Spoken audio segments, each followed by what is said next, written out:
Classes, मेरा नाम अभिषेक है और आज मैं लेकर आया हूँ आप लोगों के लिए क्लास 10th के chapter first chemical reaction and equation से टाइप्स ऑफ केमिकल रिएक्शन। बच्चों पिछली क्लास में हम लोगों ने बात की थी combination reaction and decomposition reaction और आज की क्लास में हम लोग बात करने वाले हैं बच्चों displacement reaction, double displacement reaction and redox reaction. तो देखते हैं डिस्प्लेसमेंट रिएक्शन क्या होती है और डबल डिस्प्लेसमेंट रिएक्शन कैसे अकर होती है, रिडॉक्स रिएक्शन किसे कहा जाता है। तो ये आज सब बातों को जानने के लिए आज की क्लास बहुत इंपॉर्टेंट है बच्चों। जैसे कि आज हम बात करने वाले हैं डिस्प्लेसमेंट रिएक्शन। डिस्प्लेसमेंट रिएक्शन आप लोगों ने प्रीवियस क्लासेस में भी पढ़ा है बच्चों।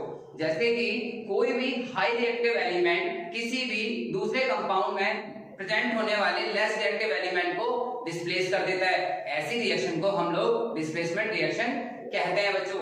डिस्प्लेसमेंट रिएक्शन का कई कमर्शियल तौर पे यूज किया जाता है, जैसे कि थर्माइट रिएक्शन और इलेक्ट्रोलाइटिक रिफाइनिंग में भी इसका यूज किया जाता है।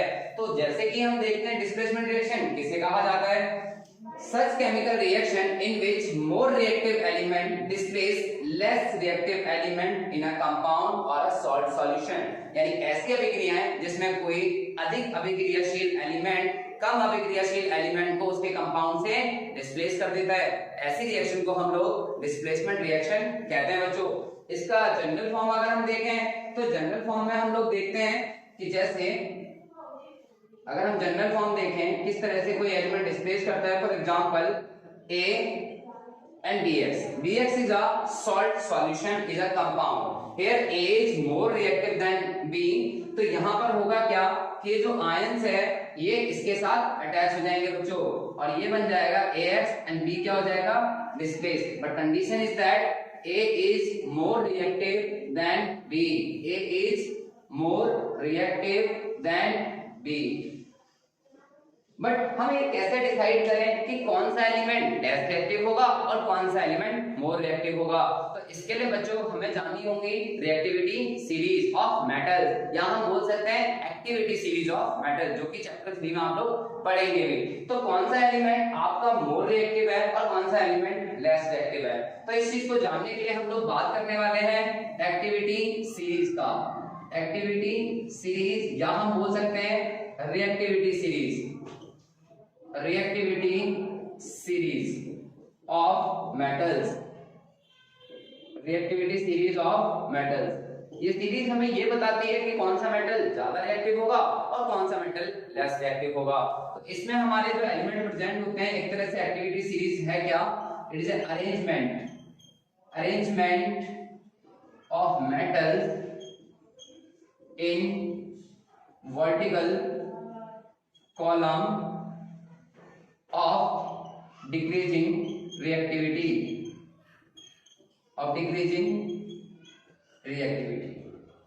यहाँ पर हम एलिमेंट्स को एक कॉलम में अरेंज करते हैं on the basis of decreasing reactivity. जो टॉप मोस्ट एलिमेंट्स होते हैं वो बहुत ज्यादा रिएक्टिव होते हैं और जो बॉटम में होते हैं वो लेस रिएक्टिव होते हैं। तो देखते हैं टॉप मोस्ट में आने वाले कौन से एलिमेंट हैं। जैसे हमने देखा पोटेशियम, सबसे फर्स्ट हमारा हो गया potassium, next sodium, next calcium.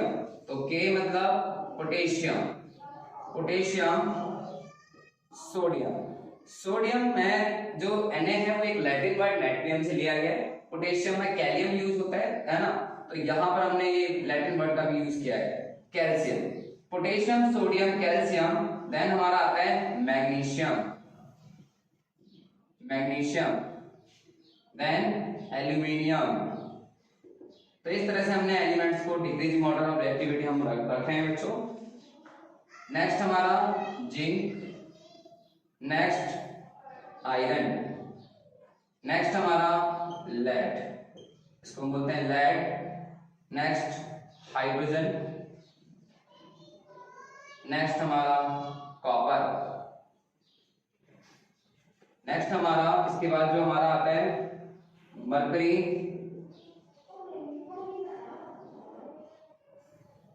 Next silver, next gold, next platinum. Platinum को व्हाइट गोल्ड भी कहा जाता है। तो इस तरह से हमने इनको डिक्रीजिंग ऑर्डर ऑफ रिएक्टिविटी रख दिया। तो जो भी टॉप मोस्ट एलिमेंट्स हैं जितने भी ये मोर रिएक्टिव होते हैं और जो जिसके बाद आएगा वो लेस रिएक्टिव होगा। अगर हम कंपेयर करें कैल्शियम और एल्यूमिनियम में तो calcium is more reactive than aluminium. अगर हम कंपैरिजन करें आयरन का कॉपर से तो iron is more reactive than copper. तो इस तरह से हम देखेंगे कि जो एलिमेंट टॉप में आएंगे, जो एलिमेंट सबसे पहले आएंगे वो मोर रिएक्टिव होंगे और जो बाद में आएंगे वो लेस रिएक्टिव होंगे। तो इस सीरीज से हमें एक आइडिया मिल जाएगा कि कौन सा एलिमेंट किसी को डिस्प्लेस कर सकता है या नहीं कर सकता। तो जैसे कि हम बात करें क्या हम मैग्नीशियम को कॉपर सल्फेट में स्टोर कर सकते हैं? यस। क्या हम कॉपर को मैग्नीशियम सल्फेट सॉल्यूशन में रख सकते हैं? नो, क्योंकि मैग्नीशियम कॉपर से तो ज्यादा रिएक्टिव है, अंडरस्टूड, बट कॉपर मैग्नीशियम से लेस रिएक्टिव है, तो ये रिएक्शन होगी ही नहीं। तो आपको ये कॉन्सेप्ट का जानना बहुत जरूरी है। अगर आप डिस्प्लेसमेंट को समझना चाहते हैं तो उससे पहले आपको इस रिएक्टिविटी सीरीज को लर्न करना होगा बच्चों। जैसे सबसे पहले है हमारा potassium, sodium, calcium, next magnesium, aluminium, zinc, iron, next lead, hydrogen, copper, next mercury, silver, gold. यहाँ पर बहुत सारे लैटिन वर्ड्स का भी यूज किया गया है। जैसे पोटेशियम का जो लैटिन वर्ड होता है कैलियम, सोडियम का नाइट्रियम होता है, यहाँ पर हम लेड का देख रहे हैं प्लम्बम होता है ना, कॉपर का क्यूप्रम होता है ना, हाइड्रोगायरम होता है इसका, नेक्स्ट अर्जेंटियम, ऑरम। इस तरह बहुत सारे लैटिन वर्ड्स का भी यूज किया गया है जो इंग्लिश वर्ड ना, जो बहुत से कुछ एलिमेंट ऐसे होते हैं जो इंग्लिश नेम से नहीं रिप्रेजेंट किए जाते हैं, उनको लैटिन नेम से भी दिखाया जाता है। तो आप लोगों को कंफ्यूजन नहीं करनी, ठीक है, और आपको ये एलिमेंट्स लर्न होने चाहिए बच्चों, तभी आप डिस्प्लेसमेंट रिएक्शन को कॉन्फिडेंस से कर पाएंगे। तो अब हम देखते हैं कुछ एग्जांपल मेटल डिस्प्लेसमेंट रिएक्शन और नॉन मेटल डिस्प्लेसमेंट रिएक्शन। आप लोग स्क्रीनशॉट ले लीजिए।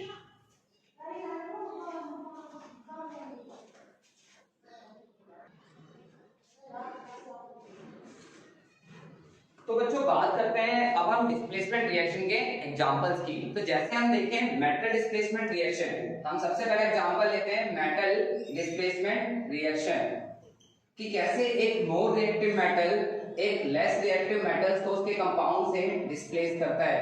तो मेटल डिस्प्लेसमेंट रिएक्शन यानी ये मेटल्स और नॉन मेटल्स दोनों में हो सकती है, इसलिए हमने एलिमेंट वर्ड यूज किया था बच्चों। जैसे कि अगर आप बात करें सिल्वर नाइट्रेट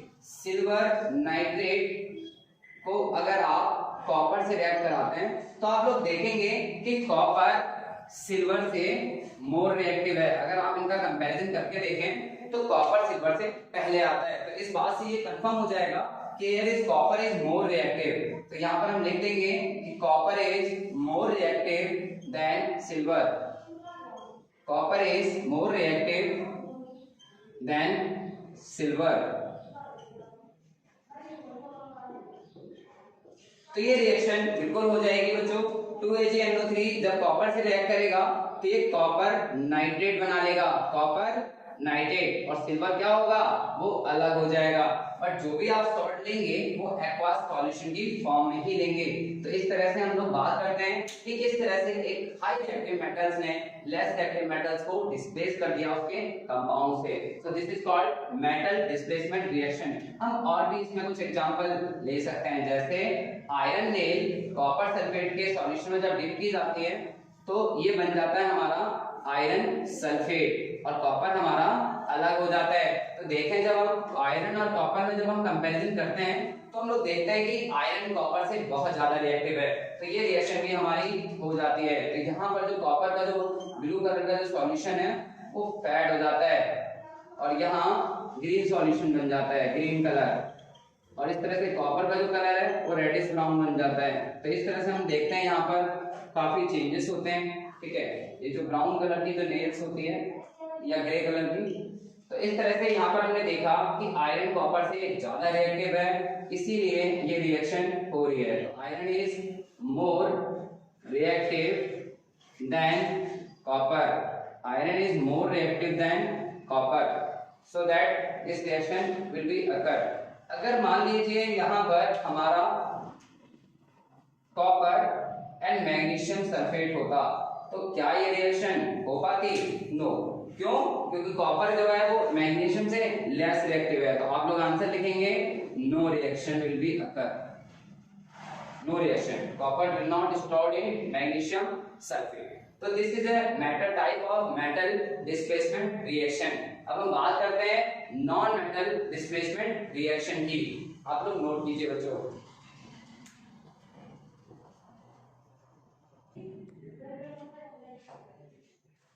तो बच्चों बात करते हैं non metal displacement reaction. Non metal displacement reaction, non metal displacement reaction. Non metal displacement reaction में हम लोग देखेंगे कि किस तरह से क्लोरीन गैस आयोडीन को डिस्प्लेस कर देती है।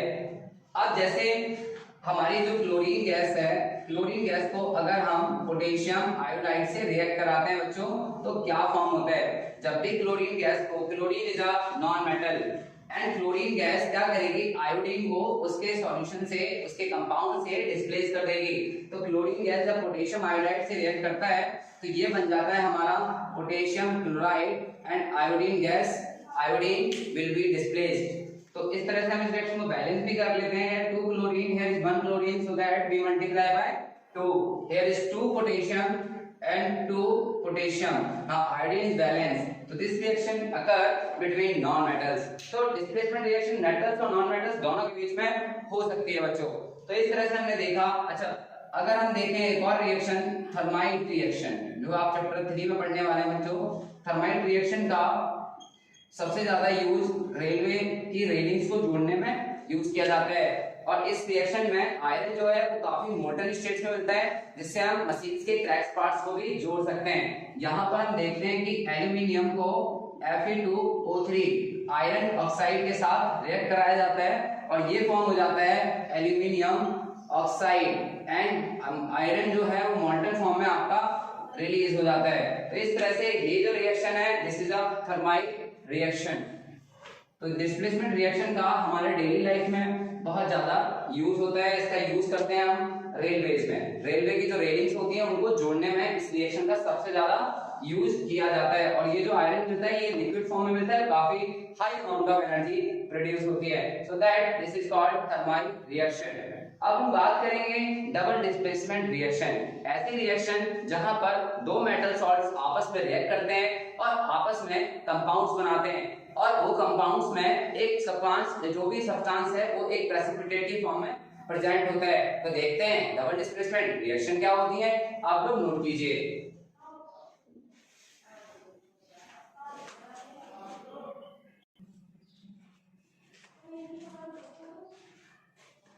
तो बच्चों बात करते हैं अब हम डबल डिस्प्लेसमेंट रिएक्शन की, कि डबल डिस्प्लेसमेंट रिएक्शन क्या होती है। जैसे कि हमने लिखा है कि such reaction in which two compounds react by exchange of ion to form two new compounds are called double displacement reaction. यानी ऐसी रिएक्शन जिसमें दो कंपाउंड्स अपने आयंस का एक्सचेंज करते हैं, ऐसी रिएक्शन को हम लोग डबल डिस्प्लेसमेंट रिएक्शन कहते हैं। तो देखते हैं डबल डिस्प्लेसमेंट रिएक्शन किस तरह से अकर होती है। जनरल फॉर्म हम लोग चेक करते हैं किस तरह से यहाँ पर रिएक्शन अकर होगी। तो general form of double displacement reaction, for example AB is a compound and XY is a compound. A has positive, B negative. X positive, B negative. These two compounds exchange their ions. ये compounds अपने ions का exchange करेंगे और exchange करने पर ये अलग compounds बनाएंगे और इसमें एक compounds आपका insoluble form में present होगा, जिसको हम separate out कर सकते हैं in the from solution. तो इस तरह से हमने देखा कि यहाँ पर एक्सचेंज ऑफ आयंस होता है और एक सब्सटेंस या एक कंपाउंड यहाँ पर प्रेसिपिटेट की फॉर्म में प्रेजेंट होता है। प्रेसिपिटेट मींस इनसॉल्युबल सब्सटेंस, इसीलिए डबल डिस्प्लेसमेंट रिएक्शन को हम लोग प्रेसिपिटेशन रिएक्शन भी बोलते हैं। जैसे डबल डिस्प्लेसमेंट रिएक्शन में भी डबल डिस्प्लेसमेंट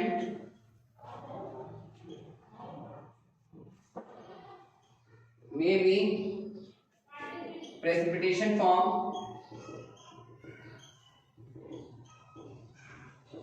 में भी प्रेसिपिटेट मतलब जिसमें इनसॉल्युबल सब्सटेंस हो। तो double displacement reaction in the form of precipitation, जैसे हमने बात करी barium chloride and sodium sulphate. Barium chloride एक हमने सॉल्ट लिया in aqueous form, this is a barium chloride and it react with sodium sulphate. तो यहां हमने देखा कि जो सोडियम सल्फेट है, सल्फेट आयन जो है वो बैरियम के साथ क्या हो जाते हैं, अटैच हो जाते हैं, सोडियम सल्फेट। तो यहाँ पर होगा क्या कि ये कंपाउंड अपने आयंस का एक्सचेंज करेंगे और ये बना लेंगे barium sulphate and sodium chloride. जो बैरियम सल्फेट है ये व्हाइट प्रेसिपिटेट की फॉर्म में प्रेजेंट होते हैं, barium sulphate and sodium chloride. इस रिएक्शन में हम लोगों ने देखा कि प्रेसिपिटेट फॉर्म हो रहे हैं, इनसॉल्युबल सब्सटेंस फॉर्म हो रहे हैं, इसीलिए हमने इस रिएक्शन को बोला प्रेसिपिटेशन रिएक्शन।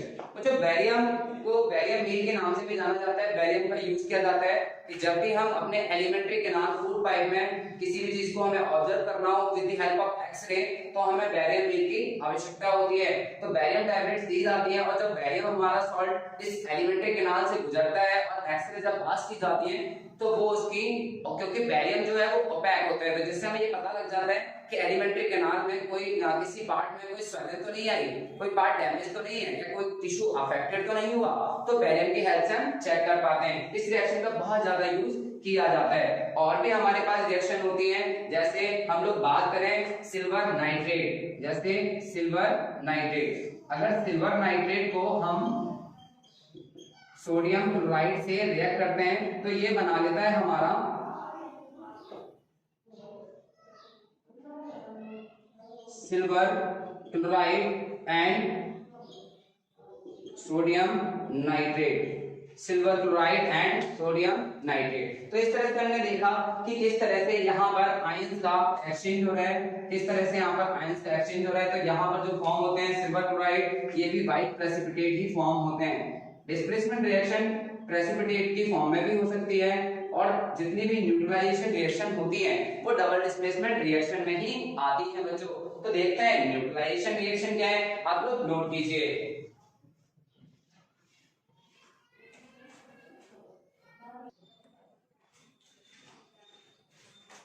तो बच्चों बात करते हैं कुछ और डेली लाइफ में यूज होने वाले double displacement reaction. Double displacement reaction का यूज किया जाता है पेंट बनाने में। जैसे कि अगर हम बात करें येलो पेंट की, तो जो एक्टिविटी हमारी सेकंड एक्टिविटी थी जिसमें हम लोगों ने डिस्कस किया था कि किस तरह से लेड नाइट्रेट पोटेशियम आयोडाइड से रिएक्ट करता है और किस तरह से लेड आयोडाइड फॉर्म हो जाता है, दैट इज येलो पेंट। तो यहाँ पर हम देखेंगे थर्ड एग्जांपल लेड नाइट्रेट का फॉर्मूला आप सभी को पता है KbNO32, और जब हम इसे पोटेशियम आयोडाइड से रिएक्ट कराते हैं तो ये बना लेता है हमारा लेड आयोडाइड और इसके बाद हमारा बन जाता है 2KNO3 पोटेशियम नाइट्रेट। तो लेड नाइट्रेट को जब हम हीट करते हैं तो ये बना लेता है लेड आयोडाइड और इसी को ही हम बोलते हैं येलो पेंट। जैसा कि आप लोगों ने देखा, यहाँ पर भी देखा कि दो मेटल्स अपने आयंस एक्सचेंज कर रहे हैं, दो कंपाउंड्स के बीच में, दो रिएक्टेंट्स के बीच में आयंस का आदान प्रदान हो रहा है और इसीलिए इसको कहा जाता है डबल डिस्प्लेसमेंट। अब क्योंकि यहाँ प्रेसिपिटेट भी फॉर्म हो रहे हैं तो इसलिए हम इस रिएक्शन को प्रेसिपिटेशन रिएक्शन भी कहते हैं बच्चों। तो इस तरह से हमने देखा कि किस तरह से हमारा लेड नाइट्रेट फॉर्म हो रहा है। लेड नाइट्रेट का फॉर्मेशन आप लोगों को क्लियर होना चाहिए। अब हम बात करेंगे कैल्शियम कार्बोनेट, यानी एक व्हाइट पेंट कैसे फॉर्म होता है बच्चों। तो व्हाइट पेंट फॉर्म होने का कारण क्या है, कैल्शियम कार्बोनेट को कैल्शियम क्लोराइड को सोडियम कार्बोनेट से रिएक्ट करा के देखते हैं। जैसे हमने देखा कैल्शियम क्लोराइड को सोडियम कार्बोनेट से रिएक्ट कराते हैं तो ये बना लेता है हमारा कैल्शियम कार्बोनेट और सोडियम क्लोराइड हमारा अलग हो जाता है 2NaCl। इस तरह से कैल्शियम कार्बोनेट एक प्रेसिपिटेट की फॉर्म में प्रेजेंट होता है और इससे हमारा बनाया जाता है व्हाइट पेंट। तो इस तरह से हमने देखा कि कितनी सारी हमने डबल डिस्प्लेसमेंट रिएक्शन को ऑब्जर्व किया और कितना इनका इंपॉर्टेंस है हमारी लाइफ में। अब हम बात करेंगे न्यूट्रलाइजेशन रिएक्शन की, आप लोग नोट कीजिए बच्चों।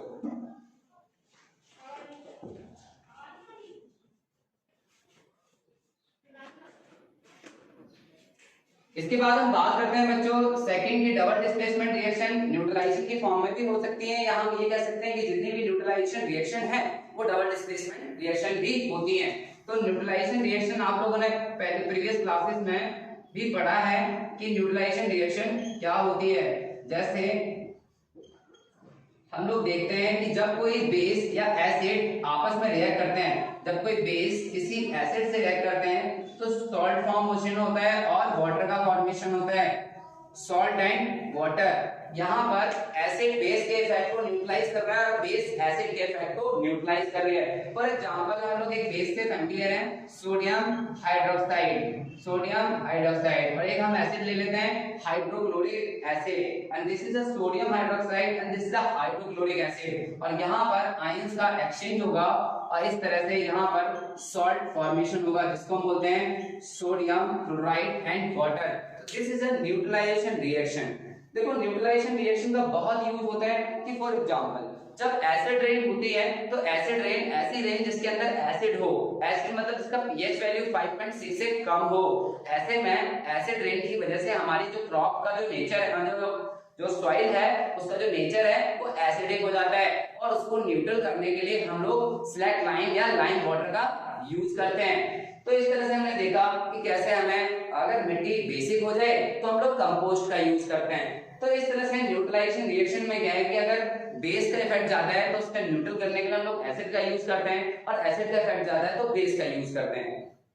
जैसे आप लोगों ने देखा होगा जब कोई चींटी काट लेती है, जब एंड फाइट होती है तो उसके अंदर फॉर्मिक एसिड होता है। उस फॉर्मिक एसिड को न्यूट्रल करने के लिए हम लोग बेकिंग सोडा यूज करते हैं ताकि उसको न्यूट्रल किया जा सके बच्चों।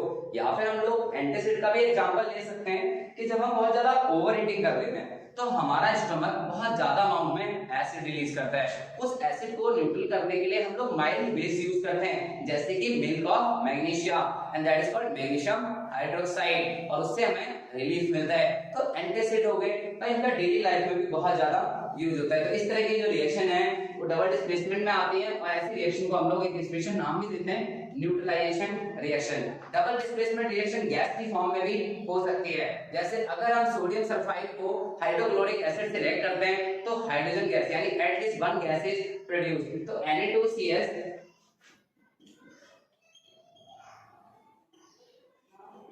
Gas formation. जैसे हमने देखा सोडियम सल्फाइड, सोडियम सल्फाइड को हमने HCl से रिएक्ट किया और ये हमारा बना लेता है sodium chloride and hydrogen sulphide gas, sodium chloride and hydrogen sulphide gas. तो आप लोग देख रहे हैं कि जो हाइड्रोजन सल्फाइड गैस है, कभी आपने देखा होगा कि सिल्वर ब्लैक हो जाती है because of this gas hydrogen sulphide gas. At least one gas is produced and this is called hydrogen sulfide gas. This is called hydrogen sulfide gas. तो इस तरह से अभी हमने देखा कि डबल डिस्प्लेसमेंट रिएक्शन क्या होती है, और हमने काफी एग्जांपल्स भी लिए जिसमें हमने देखा कि कैसे दो कंपाउंड अपने आयंस का एक्सचेंज कर देते हैं बच्चों। इस तरह से डबल डिस्प्लेसमेंट रिएक्शन अकर होती है। डबल डिस्प्लेसमेंट रिएक्शन प्रेसिपिटेशन की फॉर्म में भी हो सकती है, न्यूट्रलाइजेशन की फॉर्म में भी हो सकती है, और डबल डिस्प्लेसमेंट रिएक्शन में at least one gas is produced. Okay, अब बच्चों हम बात करते हैं next chemical type redox reaction. आप लोग नोट कीजिए।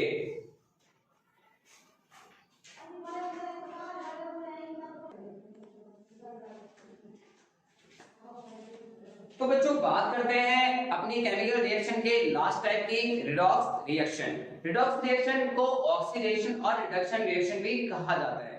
रेडॉक्स रिएक्शन यानी ऐसी रिएक्शन जिसमें एक रिएक्टेंट ऑक्सीडाइज्ड हो रहा हो और दूसरा रिएक्टेंट रिड्यूस्ड हो रहा हो। ऐसी रिएक्शन को हम लोग एक कॉमन नाम देते हैं रेडॉक्स रिएक्शन। हमारे डेली लाइफ में बहुत सारी रेडॉक्स रिएक्शन होती रहती हैं, जैसे photosynthesis in a cell, in a batteries, corrosive metals. तो बहुत सारी रिडॉक्स रिएक्शन होती हैं जहां पर ऑक्सीडेशन और रिडक्शन प्रोसेस अकर होते हैं। तो देखते हैं रिडॉक्स रिएक्शन किसे कहते हैं। Such reaction in which one reactant gets oxidized while other get reduced, ऐसी रिएक्शन को हम लोग redox रिएक्शन कहते हैं। अब देखते हैं ऑक्सीडेशन का मतलब क्या है और रिडक्शन का मतलब क्या है। ऑक्सीडेशन यानी a process in which oxygen is added या hydrogen is removed या electron are lost by an atom or ion। इन ऐसी रिएक्शन जहां पर ऑक्सीजन ऐड होती हो या हाइड्रोजन रिमूव होती हो या फिर इलेक्ट्रॉन लॉस होते हो किसी भी एटम और आयन के थ्रू, तो ऐसे प्रोसेस को हम लोग बोलेंगे ऑक्सीडेशन। और जो सब्सटेंस होते हैं उन्हें बोलते हैं ऑक्सीडाइज्ड सब्सटेंस। क्या बोलते हैं बच्चों? Oxidised substance. किस सब्सटेंस का ऑक्सीडेशन हुआ है? तो मैं अभी आपको कुछ एग्जांपल दूंगा जहां पर हम लोग देखेंगे कि किस तरह से ऑक्सीडेशन हो रहा है और किस तरह से रिडक्शन हो रहा है। अब रिडक्शन का मतलब होता है a process in which hydrogen is added, या तो हाइड्रोजन ऐड हो या फिर ऑक्सीजन रिमूव हो, या फिर हम ये कह सकते हैं कि एटम और आयंस के द्वारा इलेक्ट्रॉन गेन होते हो। तो जनरली हमारे पास दो तरह के प्रोसेस देखने को मिल रहे हैं रिडॉक्स में, ऑक्सीडेशन और रिडक्शन। रिडक्शन में हम देखते हैं कि जो इसका रिडक्शन होता है उस सब्सटेंस को हम लोग रिड्यूस्ड सब्सटेंस भी कहते हैं बच्चों। इसके बाद हम बात करेंगे ऑक्सीडाइजिंग एजेंट और रिड्यूसिंग एजेंट। ऑक्सीडाइजिंग एजेंट किसे कहा जाता है? यानी such substance which can add oxygen और remove hydrogen from another substance, यानी ऐसे एजेंट, ऐसे सब्सटेंस जो ऑक्सीजन ऐड करते हो या फिर हाइड्रोजन रिमूव करते हो किसी सब्सटेंस से, उन्हें कहा जाता है ऑक्सीडाइजिंग एजेंट। और हम बात करने वाले हैं रिड्यूसिंग एजेंट की। तो रिड्यूसिंग एजेंट ऐसे सब्सटेंस होते हैं जो हाइड्रोजन को ऐड करते हो और ऑक्सीजन को रिमूव करते हो किसी सब्सटेंस से, ऐसे एजेंट को हम लोग रिड्यूसिंग एजेंट कहते हैं। और आप लोग एक चीज भी ध्यान रखिए कि जिनका रिडक्शन होता है वो एजेंट हमारे ऑक्सीडाइजिंग एजेंट भी कहते हैं, उसको हम ऑक्सीडाइजिंग एजेंट भी बोलते हैं, क्योंकि ये खुद ही रिड्यूस हो जाते हैं ऑक्सीडाइजिंग एजेंट।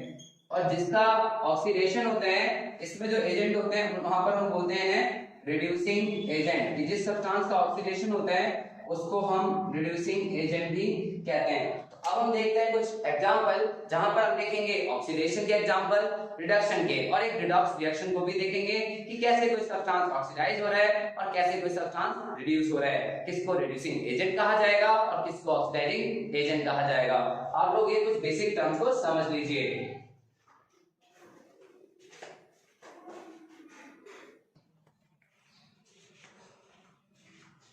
तो बच्चों अभी हमने देखी रिडॉक्स रिएक्शन, यानी रिडॉक्स रिएक्शन में हम लोगों ने देखा कि किस तरह से कोई सब्सटेंस ऑक्सीडाइज होगा और किस तरह से कोई सब्सटेंस रिड्यूस होगा, किस सब्सटेंस को हम लोग ऑक्सीडाइजिंग एजेंट कहेंगे और किस सब्सटेंस को हम रिड्यूसिंग एजेंट कहेंगे।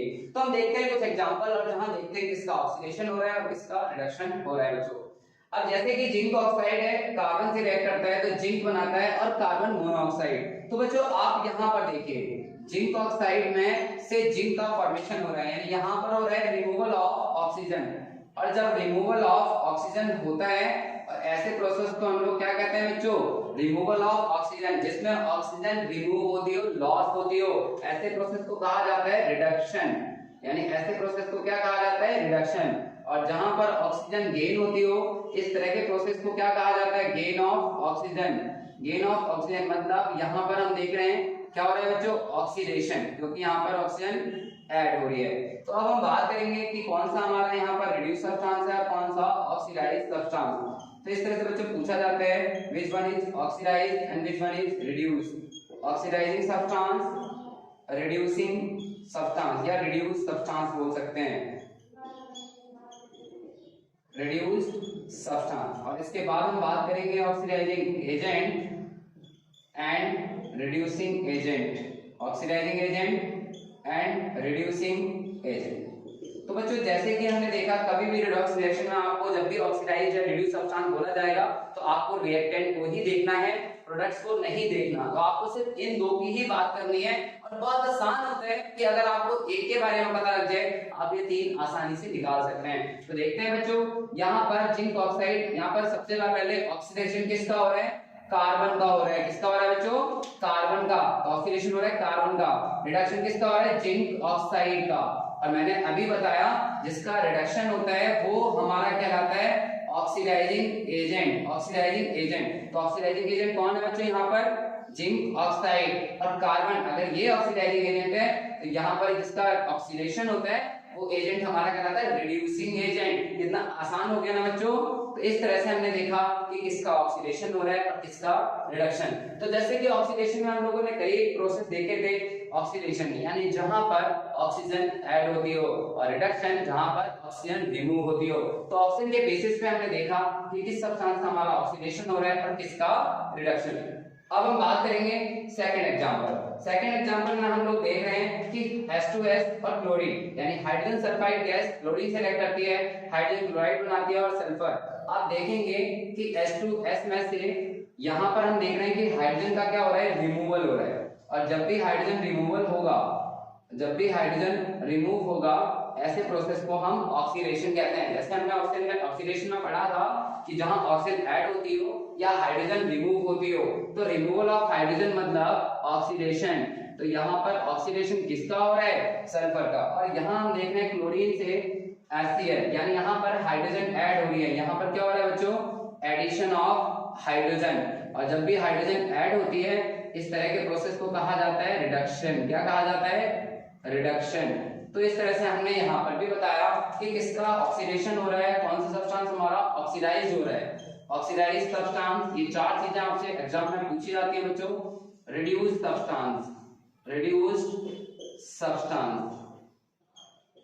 तो हमें हमेशा लेफ्ट में ही देखना है ऑक्सीडेशन किसका हो रहा है, हाइड्रोजन सल्फाइड। ऑक्सीडेशन किसका हो रहा है बच्चों, हाइड्रोजन सल्फाइड। रिडक्शन किसका हो रहा है, रिड्यूस्ड सब्सटेंस कौन सा हो रहा है, क्लोरीन। और आसान भाषा में हम ये भी कहें कि अब कौन सा ऑक्सीडाइज एजेंट होगा, तो जिसका रिडक्शन वही हमारा कहलाता है ऑक्सीडाइजिंग एजेंट, वही हमारा कहलाता है ऑक्सीडाइजिंग एजेंट। तो यहाँ पर ऑक्सीडाइजिंग एजेंट कौन है, क्लोरीन। और जिसका ऑक्सीडेशन होता है वो कहलाता है रिड्यूसिंग एजेंट। यानी अगर आपको एक के बारे में पता लगा तो आप बाकी तीन भी बता पाएंगे। तो इस तरह से हमने देखा हाइड्रोजन के बेसिस पे कि कैसे ऑक्सीडेशन और किस सब्सटेंस का रिडक्शन हो रहा है बच्चों। इसके बाद हम बात करते हैं ऑक्सीजन और हाइड्रोजन दोनों का इन्वॉल्वमेंट। जैसे कि हमने यहाँ पर देखा ऑक्सीजन का लॉस हो रहा है यानी रिमूवल ऑफ ऑक्सीजन। और जब ऑक्सीजन का रिमूवल हो रहा है यहाँ पर, तो इस तरह के प्रोसेस को हम लोग बोलते हैं रिडक्शन। यहाँ पर ऑक्सीजन ऐड हो रही है और इसे हम बोलेंगे ऑक्सीडेशन। जहां ऑक्सीजन ऐड होती हो उस प्रोसेस को कहा जाता है रिडक्शन, ऑक्सीडेशन। तो which one is oxidised substance, जिसका ऑक्सीडेशन हो रहा हो। ऑक्सीडाइज्ड सब्सटेंस कौन सा है बच्चों, यहाँ पर H2। अच्छा, रिड्यूस्ड सब्सटेंस कौन सा है बच्चों, रिड्यूस्ड सब्सटेंस। रिड्यूस्ड सब्सटेंस है यहाँ पर कॉपर ऑक्साइड। और अगर हमसे पूछा जाए ऑक्सीडाइजिंग एजेंट, तो जिसका रिडक्शन हो रहा है वही ऑक्सीडाइजिंग एजेंट होता है, और जिसका ऑक्सीडेशन होता है वो आपका रिड्यूसिंग एजेंट। तो आप लोग लिख सकते हैं यहाँ पर oxidising agent, reducing agent. Oxidising agent हमारा कॉपर ऑक्साइड ही रहेगा और रिड्यूसिंग एजेंट हमारा लेफ्ट में ही देखना है H2 रहेगा। तो इस तरह से हमने देखा कि यहाँ पर ऑक्सीडेशन और रिडक्शन। यहाँ पर हमारा क्या हो रहा है, एडिशन ऑफ ऑक्सीजन। यहाँ क्या हो रहा है, removal of oxygen. Next section की हम लोग बात करें, मैंगनीज ऑक्साइड को हाइड्रोक्लोरिक एसिड से रिएक्ट कराया जाता है, तो manganese chloride, chlorine and H2O produce हो रहा है। तो बच्चों अगर आप यहाँ पर देखें मैग्नीशियम ऑक्साइड से मैग्नीशियम क्लोराइड, तो यहाँ पर ऑक्सीजन का रिमूवल हो रहा है, इसलिए ये जो प्रोसेस है इसको हम बोलेंगे रिडक्शन। क्या बोलेंगे बच्चों, रिडक्शन। किसका रिडक्शन हो रहा है यहाँ पर, मैंगनीज ऑक्साइड। और यहाँ से हम देख रहे हैं हाइड्रोजन का रिमूवल हो रहा है, और हाइड्रोजन का रिमूवल होना ऑक्सीडेशन कहलाता है। क्या कहलाता है, ऑक्सीडेशन। तो इस तरह से हमने देखा कि ऑक्सीडाइज्ड सब्सटेंस कौन सा है हमारा, ऑक्सीडाइज्ड सब्सटेंस। बच्चों ऑक्सीडाइज्ड सब्सटेंस का नाम लिखना है, वो मॉलिक्यूल नहीं लिखने, सिर्फ HCl की ही बात करेंगे हम लोग। बहुत से बच्चे ये कोफिशिएंट्स को भी लिख देते हैं, कोफिशिएंट्स को पुट नहीं करना, आप लोग स्पेशली ध्यान रखना है इस चीज का। दूसरा हमारा है रिड्यूस्ड सब्सटेंस। रिड्यूस्ड सब्सटेंस हमारा कौन है बच्चों, यहाँ पर manganese oxide, reduced substance manganese oxide. अब पूछा जाता है कि which one is reducing agent and which one is oxidizing agent। तो reducing agent की बात करें और oxidizing agent जिसका रिडक्शन होता हो, जिसका रिडक्शन होता हो। ऑक्सीडाइजिंग एजेंट यहाँ पर कौन है बच्चों, जिसका रिडक्शन किसका हो रहा है, मैंगनीज ऑक्साइड का। और बोला जाए रिड्यूसिंग एजेंट कौन सा है यहाँ पर, तो रिड्यूसिंग एजेंट बताना बहुत आसान है, HCl, हाइड्रोक्लोरिक एसिड।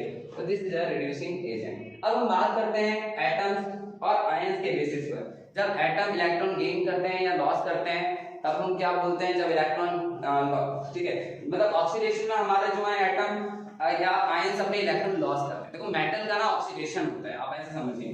तो यहाँ पर आप देख रहे हैं कि इधर हमने देखा कि जिंक ने 2 इलेक्ट्रॉन लॉस कर दिए, और इलेक्ट्रॉन का लॉस करना हमारा कहलाता है ऑक्सीडेशन, क्योंकि क्या कहलाता है, ऑक्सीडेशन। और कॉपर पे 2 इलेक्ट्रॉन की डेफिशिएंसी थी, पॉजिटिव मतलब डेफिशिएंसी ऑफ इलेक्ट्रॉन, और यहाँ पर इसने 2 इलेक्ट्रॉन गेन करे, तो ये प्रोसेस कहलाएगा रिडक्शन। क्या कहलाएगा बच्चों, रिडक्शन। तो यानी हम इस तरह से देख सकते हैं कि कहां पर हमारे इलेक्ट्रॉन गेन हो रहे हैं और कहां इलेक्ट्रॉन लॉस हो रहे हैं। तो ऑक्सीडेशन क्यों बोला गया, क्योंकि यहाँ इलेक्ट्रॉन लॉस हो रहे हैं। रिडक्शन क्यों बोला गया, क्योंकि यहाँ इलेक्ट्रॉन गेन हो रहे हैं। तो इस तरह से हमने देखा कि कैसे रिडॉक्स रिएक्शन में कौन सा सब्सटेंस ऑक्सीडाइज होता है और कौन सा सब्सटेंस रिड्यूस होता है। तो रिडॉक्स रिएक्शन हमारे चैप्टर के पॉइंट ऑफ व्यू से बहुत इंपॉर्टेंट रिएक्शंस होती है, जहां पर हमसे पूछा जाता है कि which substance is reduced and which substance is oxidised. तो बच्चों आज की क्लास में हम लोगों ने सीखा displacement reaction, double displacement reaction and redox reaction and its types. Next lecture में हम लोग मिलेंगे कोरोजन और रेंसिडिटी के साथ। अब तक इस सेशन में हमने जो भी पढ़ा, अगर आपको कोई डाउट होता है आप मुझसे पूछ सकते हैं बच्चों। तो मिलते हैं हम नेक्स्ट लेक्चर के साथ नेक्स्ट वीडियो में। Thank you so much.